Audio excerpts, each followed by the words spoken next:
munaasabadani oo ahayd mise heer sare loo soo agaasimay ayaa wadanka ay ku soo kordhisay shirkadda Dahabshiil Group oo hotel cusub oo laga hirgeliyay xarunta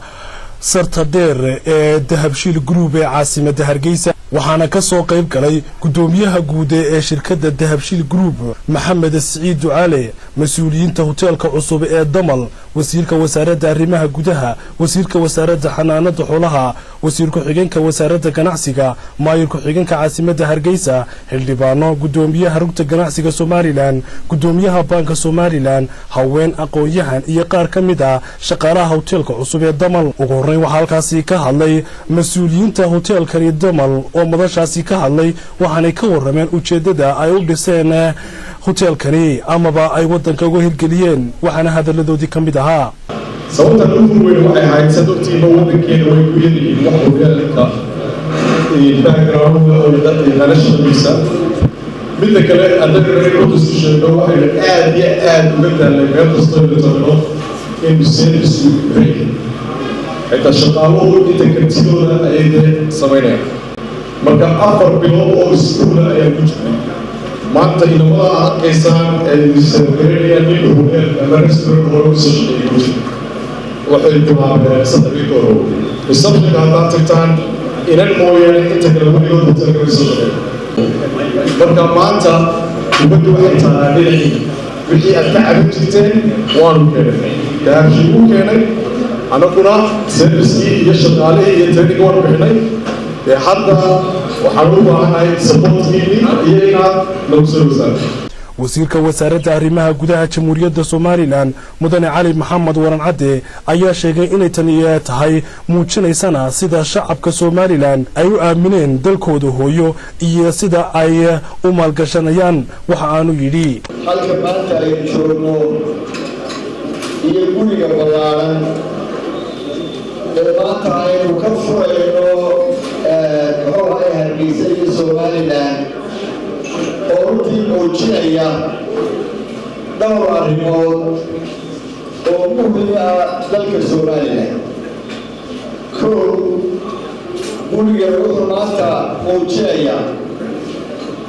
in ummadda reer Somaliland ay aamineen dalkooda Somaliland oo maanta ay muuqato inuu yahay dal ay dhisayaan ummadii u dhalatay wuxuu muujinayaa inuu yahay dal kalsooni abuuri kara oo dadka ajnabiga ay noo yimaadaan markay indhaha ku dhuftaan guryaha oo kale iyo kuwa ka yaryada aynu aragna ee wadooyinka hareerahooda taxan iyo gobollada inuu yahay ummad u socota inay ka mid noqdaan caalamka wasiirka xigeenka wasaaradda ganacsiga Somaliland iyo maayirka xigeenka caasimadda Hargeysa ayaa waxay sheegeen inay aad u soo dhaweynayaan dhismahani hotelkani casriga ah ee ay shirkadda Dahabshiil Group ka hirgelisay wadanka Somaliland waxaana hadaladoodii ka mid ahaa waxa weeyaan anaga xukuumadahan xilka maanta ganacsiga ka saaran waxa weeyaan inaan ugu fududeyno wixii xagga sharciyadda ah in loo fududeeyo maanaga saaran وأنا طلبنا وأخذنا على صارت أسباب وقرنا جرعسي وجرعسي ملح برنامج بجد روح على الله وحنا كها يسبب حكومتي ما ممكن كها يسبب وحنا ملح اللي شروط الطلب إلى هاي وحي عن دين الإسلام بلغة موضوعين إلى جرعسي ملح بناديه بيع عاصمة ودير كنا عارف إنسان يروح بين طالع oo aad qurux badan lacag badan la geliyay bilicda caasimadda Hargeysa kor buu qaaday ama registration-ka wuxuu loogu jiraa hotelkan oo kale buugga qaaliga ah ee loo government-ku dhigo ee taariikhda gala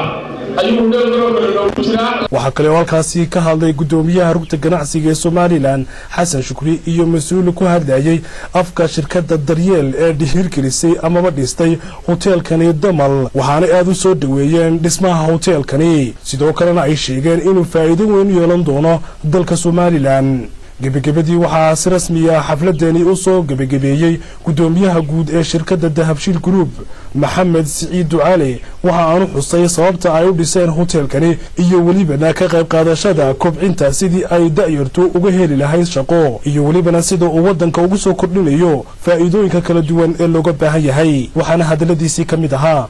sida dalalka aynu jaarka nahay ee Jabuuti ka mid tahay oo mid ka leen aanu ka wadno marka horta taa waxaan dadka u sheegayaa macaamiisha shirkaddu inay tahay shirkad ballaaran oo dhul badan oo ay ku leedahay bilbilno kuwan la mid ah ismahana waa tii deeqay baa ka warramo in badan buu qaatay intaana waxay ka ahayd shirkaddii dhisaysa inay qurxiso iyo hagaajin bay ka ahayd annaguna waanu sabarnay oo waa suganay intay dhammaystirayeen waana ku mahadsanyihiin si fiicanna way u dhiseen aad iyo aad baan idinka mahadcelinayaa oo mar labaad iyo mar saddexaadna idinku mahadcelinayaa mahadnaqa macaamiisha shirkadda oo dhan meel kastaba ay joogto waan u mahadcelinayaa